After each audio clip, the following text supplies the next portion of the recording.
Demian, de Hermann Hesse. Capítulo 3. El mal ladrón. Se podrían contar cosas hermosas, delicadas y amables de mi infancia, de mi seguridad junto a los padres, del amor filial y de la vida apacible, caprichosa en aquel ambiente suave, cariñoso y diáfano. Pero solo me interesan los pasos que di en la vida para llegar a mí mismo. Todos los bellos momentos de reposo, los islotes de felicidad y los paraísos cuyo encanto conocí, quedan en la lejanía resplandeciente y no deseo volver a pisarlos. Por eso, al evocar mi juventud, hablaré solo de lo nuevo que me salió al encuentro, impulsándome adelante y desarraigándome. Las acometidas vinieron una y otra vez del otro mundo, y siempre trajeron consigo miedo, violencia y remordimiento. Siempre fueron turbulentas y pusieron en peligro la paz en que yo hubiera querido vivir constantemente. Vinieron los años en los que volví a descubrir que en mi interior latía un instinto que en el mundo permitido y diáfano había que disimular y ocultar. Como a todo ser humano, también a mí me asaltó el lento despertar del sentimiento del sexo, como un enemigo destructor, como la tentación, lo prohibido y el pecado. Lo que mi curiosidad buscaba, lo que suscitaba sueños, placer y miedo, el gran misterio de la pubertad, no encajaba en absoluto dentro de la felicidad mimada de mi paz infantil. Yo hice como todos, llevé la doble vida del niño que ya no es un niño. Mi conciencia habitaba en el mundo familiar y permitido. Mi conciencia negaba el nuevo mundo que surgía. Pero al margen de aquel, yo vivía en sueños, instintos y deseos subconscientes sobre los que construía puentes la conciencia, cada vez más atemorizada porque el mundo infantil se desmoronaba. Como casi todos los padres, tampoco los míos colaboraron en el despertar de los instintos vitales, de los que nunca se hablaba. Solo colaboraban con un cuidado infatigable en mis esfuerzos desesperados por negar la realidad y seguir viviendo en un mundo infantil que cada día era más irreal y más falso. No sé si los padres pueden hacer mucho en estos casos, y no hago a los míos ningún reproche. Acabar con mi problema y encontrar mi camino era solo cosa mía, y yo no actué bien, como la mayoría de los bien educados. Todos los hombres pasan por estas dificultades. Para el hombre medio, es este el punto en que las exigencias de su propia vida entran en colisión dramática con las circunstancias. El punto en que tiene que luchar más duramente por alcanzar el camino que conduce hacia adelante. Muchos viven tal morir y renacer que es nuestro destino. Solo en ese momento de su vida en que el mundo infantil se resquebraja y se derrumba lentamente, cuando todo lo que amamos nos abandona, y de pronto sentimos la soledad y la frialdad mortal del universo que nos rodea. Muchos se estrellan para siempre en este escollo y permanecen toda su vida apegados dolorosamente a un pasado irrecuperable, al sueño del paraíso perdido, que es el peor y más nefasto de todos los sueños. Volvamos a nuestra historia. Las sensaciones y los sueños con que me anunció el fin de mi infancia no son tan importantes como para relatarlos. Lo importante fue el mundo oscuro. El otro mundo había vuelto a aparecer. Lo que un día significó Franz Kromer se hallaba ahora en mí mismo. Y con esto, y también desde fuera, consiguió el otro mundo poder sobre mí. Habían pasado ya varios años desde la historia con Kromer. Aquella época dramática y culpable de mi vida parecía estar muy lejana y haberse disuelto en la nada como una corta pesadilla. Franz Kromer hacía mucho tiempo que había desaparecido de mi vida, y apenas si me fijaba en él cuando me lo encontraba alguna vez en la calle. Sin embargo, la otra figura importante de mi tragedia, Max Demian, no llegó a desaparecer ya nunca de mi horizonte. Durante mucho tiempo se mantuvo muy al margen, visible pero pasivo. Lentamente fue acercándose, irradiando otra vez su fuerza y haciendo sentir su influjo. Intento recordar lo que sabía de Demian en aquel tiempo, Puede ser que no hablara con él ni una vez durante un año o más. Yo lo evitaba y él no me importunaba en absoluto. Quizá me saludaba cuando alguna vez nos encontrábamos. Me parecía entonces que en su amabilidad había un leve destello de sarcasmo o de irónico reproche, pero probablemente eran imaginaciones mías. La aventura que yo había vivido con él y el extraño ascendiente que había ejercido sobre mí parecían como olvidados, tanto por su parte como por la mía. Busco su imagen, y ahora que reflexiono sobre él, recuerdo que permanecía siempre allí y que yo me daba cuenta de ello. Lo veo ir al colegio, solo o entre algunos alumnos mayores, y lo veo extraño, solitario y silencioso, caminando entre ellos como un astro, rodeado de su atmósfera propia, viviendo según sus propias leyes. Nadie le quería, nadie tenía trato íntimo con él, excepto su madre, y tampoco ella parecía tratarle como a un niño, sino como a un adulto. Los profesores procuraban dejarle tranquilo. Era un buen alumno, pero no intentaba gustar a nadie. Y de vez en cuando oíamos algún rumor sobre una respuesta, un comentario o una réplica que había dado a algún profesor, en un tono difícilmente superable por su áspera provocación y su ironía. Cierro los ojos y me parece ver su imagen. ¿Dónde fue? Sí, ahora lo vuelvo a recordar. Fue en la calle, frente a nuestra casa. Le vi allí un día, con un bloque en la mano, dibujando. Estaba copiando el viejo escudo con el pájaro tallado que campeaba sobre el portal de nuestra casa. Yo me encontraba en la ventana, escondido detrás de la cortina, y le observaba. Con profundo asombro vi su rostro atento, distante y despejado, vuelto hacia el escudo. Era el rostro de un investigador o de un artista, inteligente y lleno de voluntad, extrañamente despejado y distante, con ojos llenos de experiencia. De nuevo lo veo. Fue un poco más tarde, en la calle. Estábamos a la salida del colegio, agrupados en torno a un caballo caído. El caballo, aún enganchado a su carro, yacía resoplando angustiada y lastimeramente por los hollares dilatados y sangrando de una herida invisible, mientras el polvo blanco de la carretera se iba tiñendo lentamente de oscuro. Cuando aparté los ojos de aquel espectáculo, con una sensación de malestar, vi el rostro de Demian. No se había acercado, se mantenía en segundo término, con aquel aire de siempre, tranquilo y elegante. Su mirada estaba fija en la cabeza del caballo y tenía de nuevo una atención profunda y silenciosa, casi fanática pero desapasionada. No pude apartar los ojos de él y sentí entonces, lejos, en el subconsciente, algo muy especial. Observé el rostro de Demian y descubrí no solo que no tenía cara de niño, sino que su rostro era el de un hombre, y aún más, me pareció ver o sentir que tampoco era la cara de un hombre, sino algo distinto. Era como si en aquel rostro hubiera algo femenino. Durante un instante no me pareció ni masculino, ni infantil, ni viejo, ni joven, sino milenario, fuera del tiempo, marcado por otras edades diferentes a la que nosotros vivimos. Los animales suelen tener esa expresión, o los árboles, o las estrellas. Yo no lo sabía, aunque entonces no sentía exactamente lo que ahora puedo formular como adulto, sí sentía algo parecido. Quizás era guapo, no sé si me gustaba o me repelía, tampoco aquello estaba claro.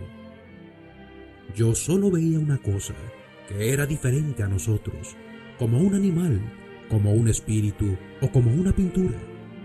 No sé bien cómo era, pero sí que era distinto, inexplicablemente distinto a todos nosotros. Los recuerdos no me dan más datos, y probablemente estos estén determinados en parte por impresiones posteriores. Pasaron varios años antes de que mi relación con él volviera a ser más estrecha.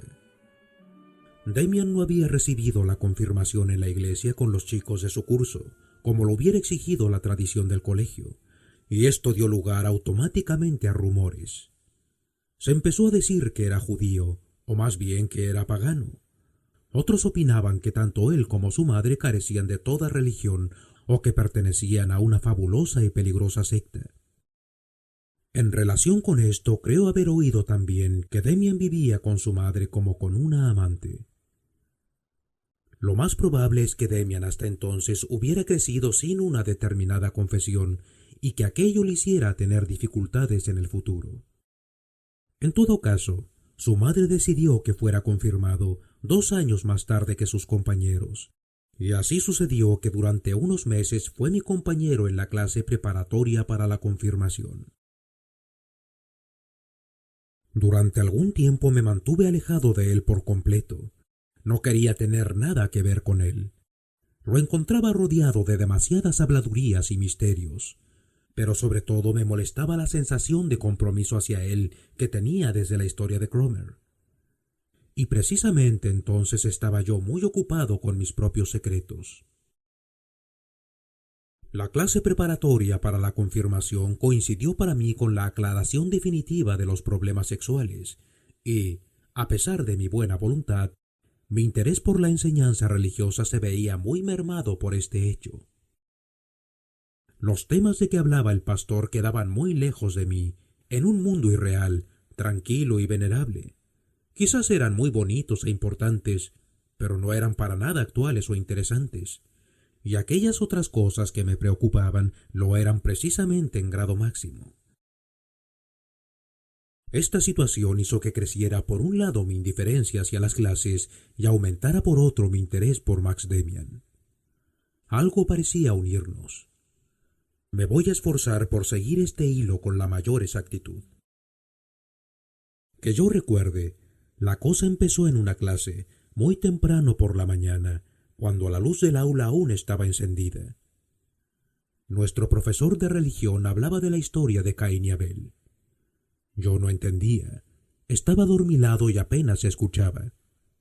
Entonces el cura empezó a hablar en voz alta e insistente del estigma de Caín. En ese momento sentí una especie de contacto o llamada, y levantando los ojos, vi a Demian que se volvía hacia mí desde las primeras filas de pupitres con una mirada penetrante y significativa, cuya expresión lo mismo podía ser burlona que grave. Me miró solo un instante, y, de pronto, me fijé con toda atención en las palabras del párroco. Le oí hablar de Caín y del estigma sobre su frente, y tuve en lo más profundo la conciencia de que las cosas no eran como él las decía, que también se podían interpretar de otra manera y que era posible una crítica. En este momento se estableció de nuevo contacto entre Demian y yo, y es curioso, apenas surgió en el alma aquella sensación de concordancia con él, se reflejó también, como por arte de magia, en el espacio. No sé si lo consiguió él o si fue pura casualidad. Yo entonces creía firmemente en las casualidades. A los pocos días, Demian había cambiado de sitio y vino a sentarse delante de mí durante las clases de religión. Aún recuerdo con qué placer aspiraba yo, en el aire viciado de hospicio de aquella aula repleta, el perfume fresco y suave de jabón que exhalaba su nuca. Y unos días después volvió a cambiar de lugar y se sentó junto a mí, y allí permaneció durante todo el invierno y la primavera. Las clases de la mañana se habían transformado por completo. Ya no eran adormecedoras y aburridas, me hacían ilusión. A veces escuchábamos los dos al pastor con la mayor atención, y una mirada de mi vecino bastaba para que me fijara en una historia curiosa, en una frase extraña, y otra mirada, muy especial, bastaba para alertarme y despertar en mí la crítica y la duda. Pero muchas veces éramos malos alumnos y no oíamos nada de la clase. Demian era siempre muy correcto con los profesores y con los compañeros. Nunca hacía tonterías de colegial. Nunca se le oía reír ruidosamente o charlar. Nunca provocaba las reprimendas del profesor. Sin embargo, en voz baja, y más por señas y miradas que por palabras, supo hacerme partícipe de sus propios problemas. Estos eran en parte muy curiosos. Me dijo, por ejemplo, qué compañeros le interesaban y de qué manera les estudiaba. A algunos les conocía muy bien. Un día me dijo antes de clase: cuando te haga una señal con el dedo, fulano o mengano se dará la vuelta para mirarnos o se rascará la cabeza. Durante la clase, cuando apenas me acordaba ya de ello, Max me hizo una señal muy ostensible con el dedo. Miré rápidamente hacia el alumno señalado y le vi en efecto hacer el gesto esperado, como movido por un resorte. Yo insistí en que Max hiciera el experimento con el profesor, pero no quiso. Sin embargo, una vez llegué a clase y le conté que no había estudiado la lección y que confiaba en que el pastor no me preguntara. Entonces Demian me ayudó. El cura buscaba a un alumno para que le recitara un trozo del catecismo, y su mirada vacilante se posó sobre la expresión culpable de mi rostro. Se acercó lentamente y alargó un dedo hacia mí. Ya tenía mi nombre en los labios cuando de pronto se puso inquieto y distraído. Empezó a dar tirones de su alzacuello. Se acercó a Demian, que le miraba fijamente a los ojos. Pareció que quería preguntarle algo, y finalmente se apartó bruscamente. Tosió un rato y llamó a otro alumno. Poco a poco, en medio de aquellas bromas que tanto me divertían, me di cuenta de que mi amigo, a menudo, también jugaba conmigo. A veces, yendo al colegio, presentía de pronto que Demian me seguía, y al volverme le encontraba efectivamente allí. ¿Puedes conseguir de verdad que otro piense lo que tú quieres? Le pregunté. Me respondió amablemente con la tranquilidad y objetividad de su madurez adulta. No, no tenemos una voluntad libre, aunque el párroco haga como si así fuera. Ni el otro puede pensar lo que quiere, ni yo puedo obligarle a pensar lo que quiero. Lo único que puede hacerse es observar atentamente a una persona. Generalmente se puede decir luego con exactitud lo que piensa o siente, y por consiguiente, también se puede predecir lo que va a hacer inmediatamente después. Es muy sencillo. Lo que ocurre es que la gente no lo sabe. Naturalmente se necesita entrenamiento. Entre las mariposas hay, por ejemplo, cierta especie nocturna en la que las hembras son menos numerosas que los machos. Las mariposas se reproducen como los demás animales. El macho fecunda a la hembra, que pone luego los huevos. Si capturas una hembra de esta especie, y esto ha sido comprobado por científicos, los machos acuden por la noche, haciendo un recorrido de varias horas de vuelo. Varias horas, imagínate. Desde muchos kilómetros de distancia los machos notan la presencia de la única hembra de todo el contorno. Se ha intentado explicar el fenómeno, pero es imposible. Debe de tratarse de un sentido del olfato o algo parecido, como en los buenos perros de caza, que saben encontrar y perseguir un rastro casi imperceptible. ¿Comprendes?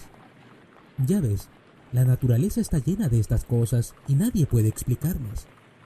Y yo digo entonces, si entre estas mariposas las hembras fueran tan numerosas como los machos, estos no tendrían el olfato tan fino. Lo tienen únicamente porque lo han entrenado. Si un animal o un ser humano concentra toda su atención y su voluntad en una cosa determinada, la consigue. Ese es todo el misterio. Y lo mismo ocurre con lo que tú dices. Observa bien a un hombre y sabrás de él más que él mismo. Estuve a punto de pronunciar las palabras adivinación de pensamiento y recordarle con ellas la historia de Cromer, que quedaba tan lejana. Pero con respecto a ese asunto sucedía algo muy raro entre nosotros. Ni él ni yo hacíamos nunca la más mínima alusión a que hacía unos años él había intervenido de una manera tan decisiva en mi vida. Era como si nunca hubiera existido nada entre nosotros, o como si cada uno contara con que el otro hubiera olvidado lo pasado. Sucedió incluso que nos encontrábamos una o dos veces con Franz Cromer yendo por la calle, pero no intercambiábamos ni una mirada, ni pronunciábamos palabra alguna sobre él.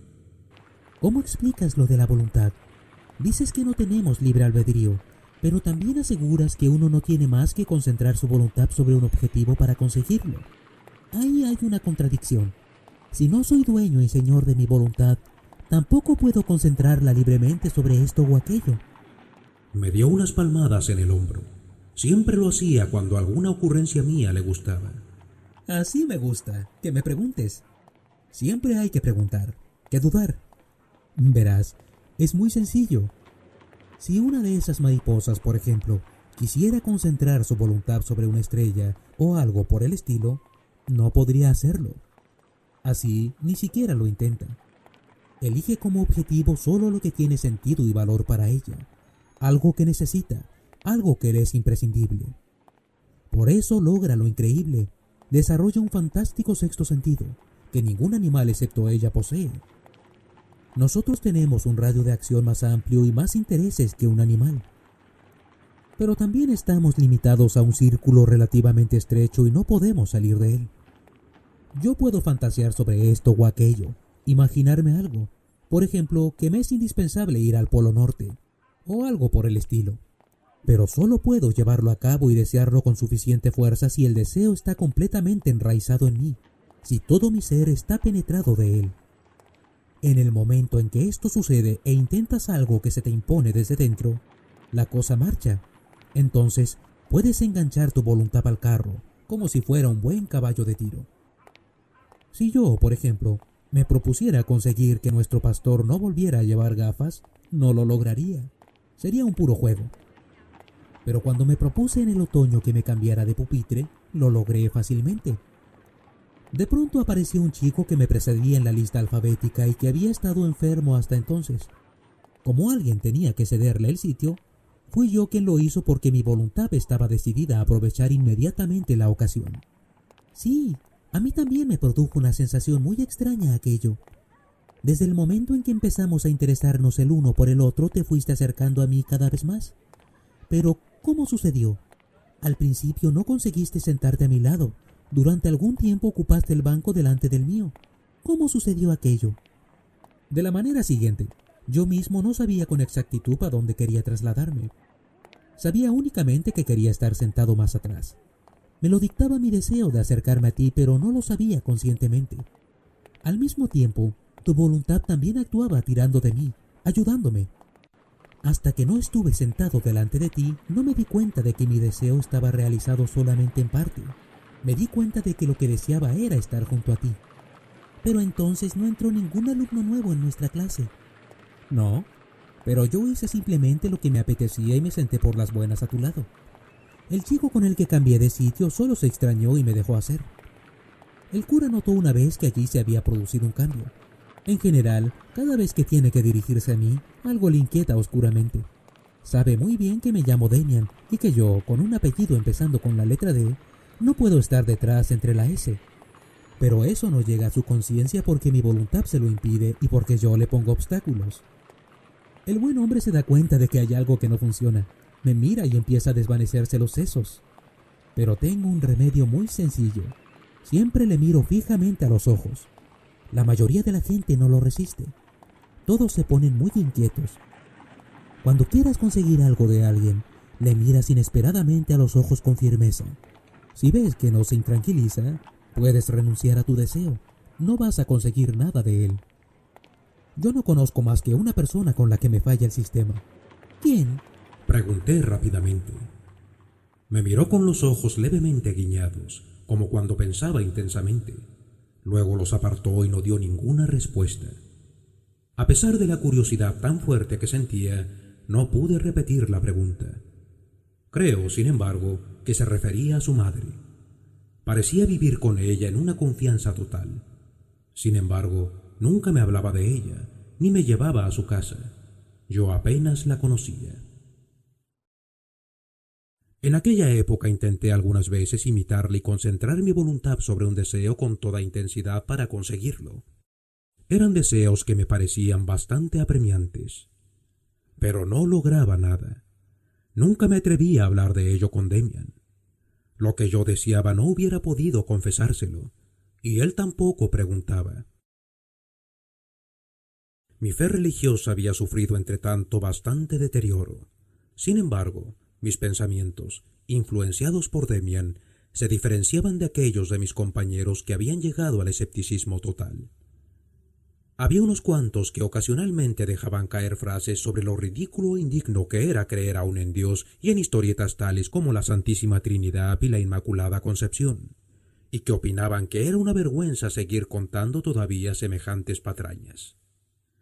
Yo no pensaba así en absoluto. Aún en los casos de duda, Conocía a través de las experiencias de mi niñez la realidad de una vida piadosa como la que llevaban mis padres, y sabía que no era indigna ni falsa. Es más, seguía sintiendo el mayor respeto por lo religioso. Pero Demian me había acostumbrado a considerar e interpretar los dogmas religiosos con más libertad y personalidad, con más fantasía. Por lo menos yo seguía siempre con agrado las interpretaciones que él me proponía, aunque muchas veces me parecían demasiado extremistas, como la historia de Caín. Una vez, sin embargo, llegó a asustarme durante la clase de religión con una teoría aún más atrevida. El profesor había hablado del Gólgota. El relato bíblico de la pasión y muerte del Salvador me había impresionado mucho ya desde niño.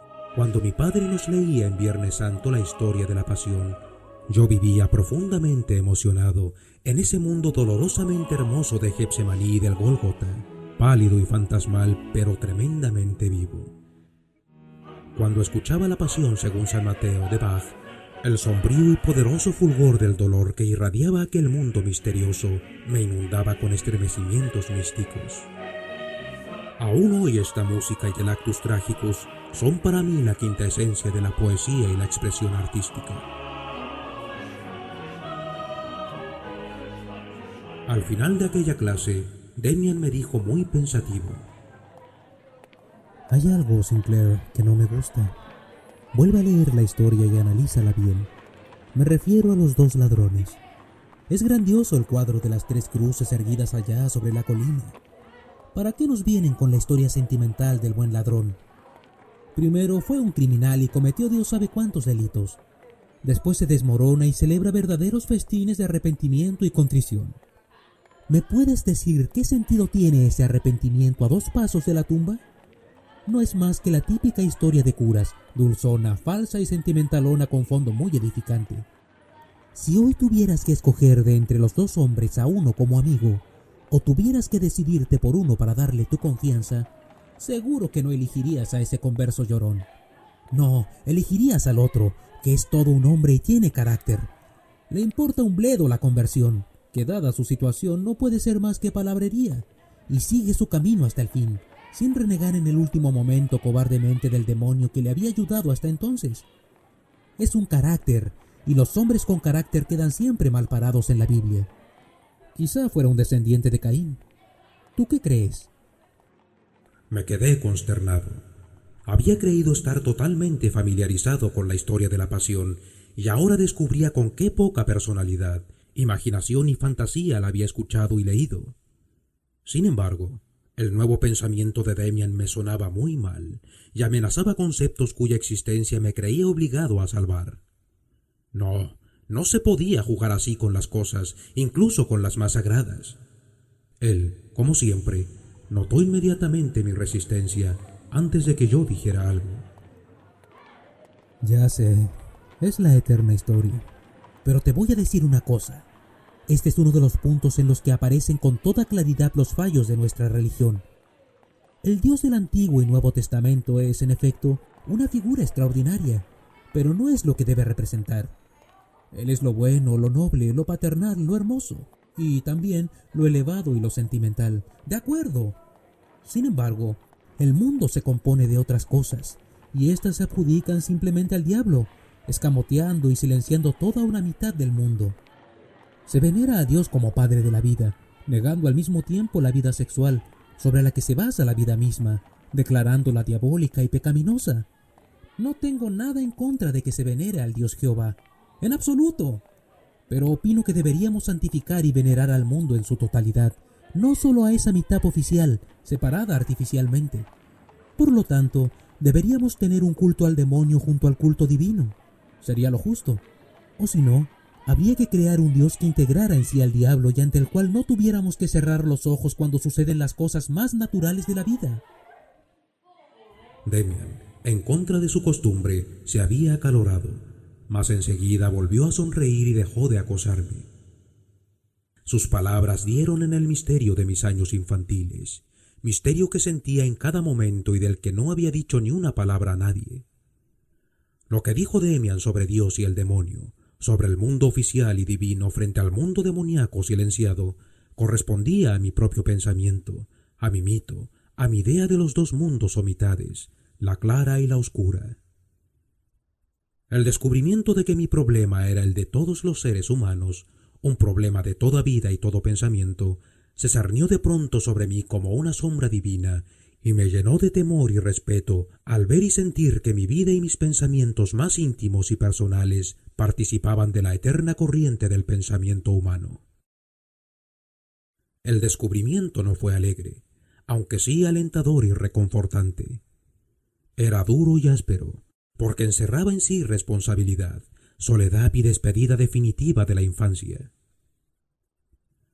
Revelando por primera vez en mi vida un secreto tan íntimo, conté a mi amigo los conceptos tan arraigados desde mi infancia de los dos mundos, y él se dio cuenta enseguida de que, en lo más profundo, yo aceptaba sus razonamientos.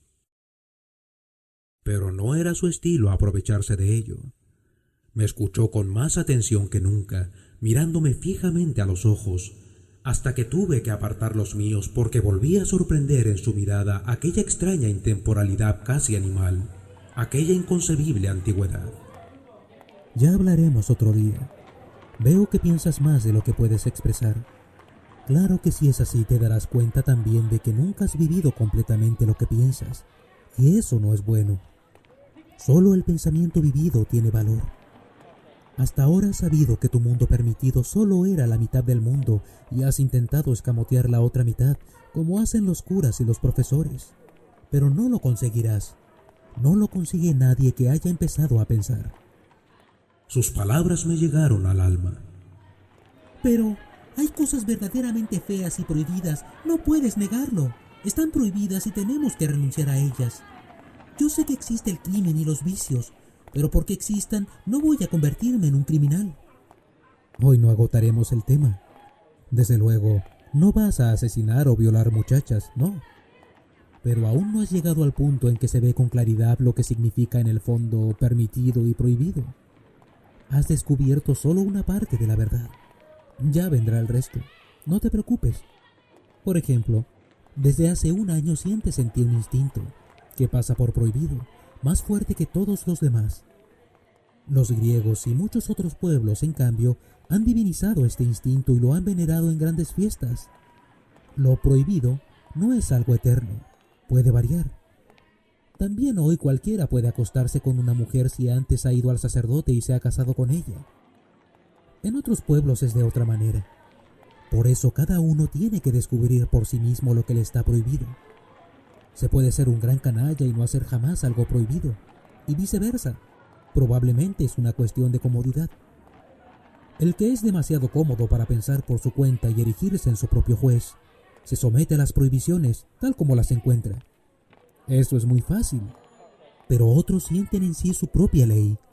A esos les están prohibidas cosas que los hombres de honor hacen diariamente, y les están permitidas otras que normalmente están mal vistas.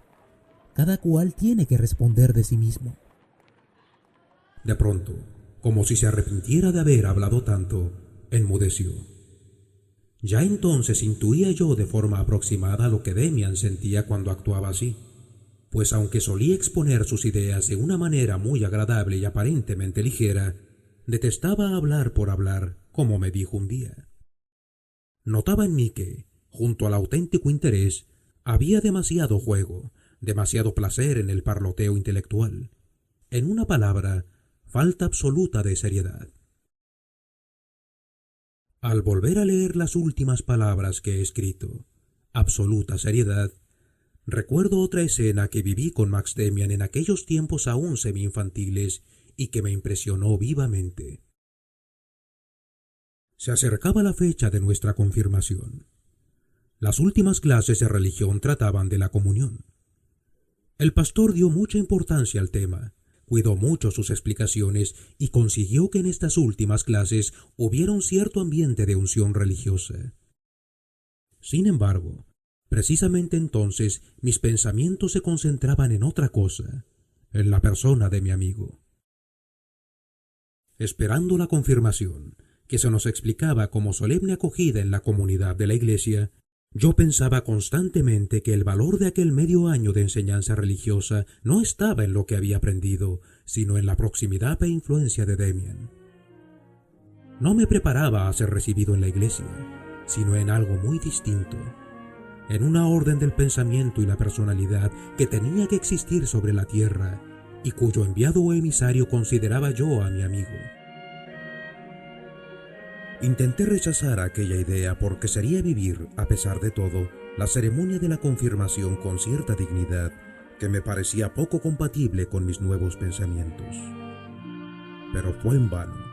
El pensamiento estaba ahí y lentamente se fue uniendo al de la cercana ceremonia religiosa. Estaba dispuesto a celebrarla de manera distinta a los demás. Para mí iba a significar la entrada en un mundo ideológico que me había sido revelado por Damien.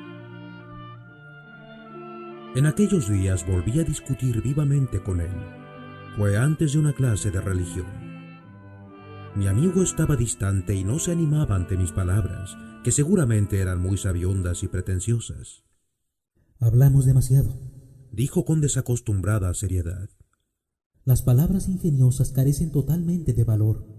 Solo le alejan a uno de sí mismo. Y alejarse de uno mismo es pecado.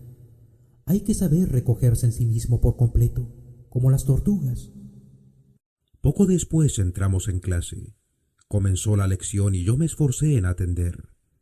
Damien no intentó distraerme. Al cabo de un rato empecé a sentir a mi lado, donde estaba él sentado, algo extraño. Un vacío, un frío o algo parecido, como si el lugar que ocupaba se hubiera quedado desierto. Cuando aquella sensación empezó a hacérseme insoportable, volví la cabeza. Vi a mi amigo sentado muy derecho y correcto, como siempre. Sin embargo, tenía un aspecto totalmente diferente al acostumbrado. Algo que yo desconocía irradiaba de él y le rodeaba. Creí que tenía cerrados los ojos, pero luego vi que los mantenía abiertos. Estaban fijos, no miraban, no veían.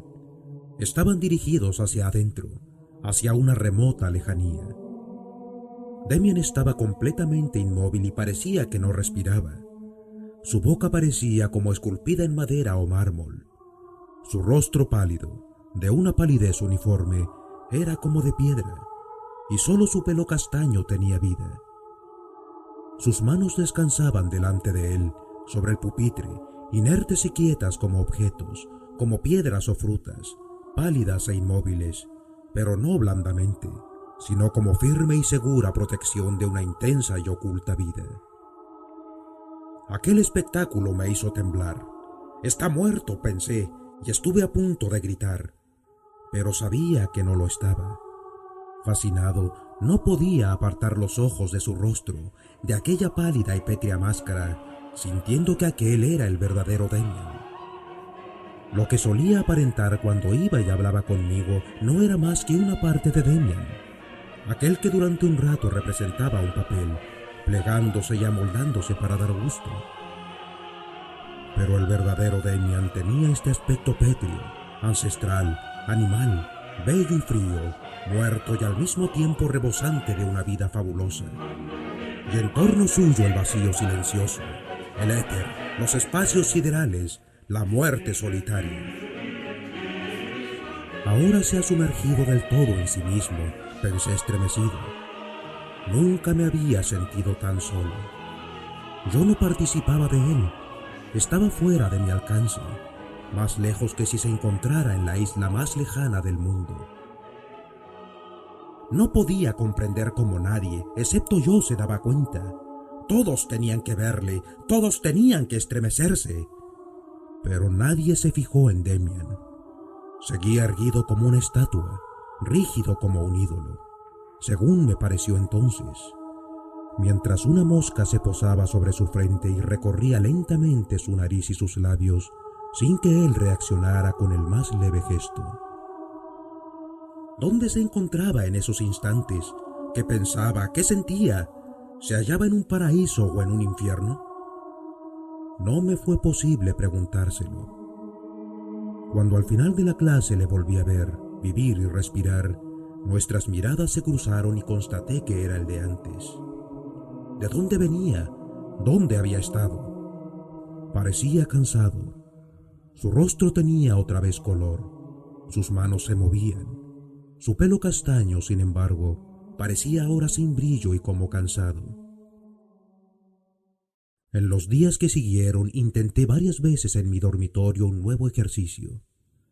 Me sentaba muy derecho en una silla, inmovilizaba los ojos, me quedaba completamente quieto y esperaba a ver cuánto tiempo podía aguantar y qué sensaciones tenía. Pero solo conseguí cansarme y que los párpados me escocieran fuertemente. Poco después fue la confirmación, de la que no me ha quedado ningún recuerdo importante. Después, todo cambió.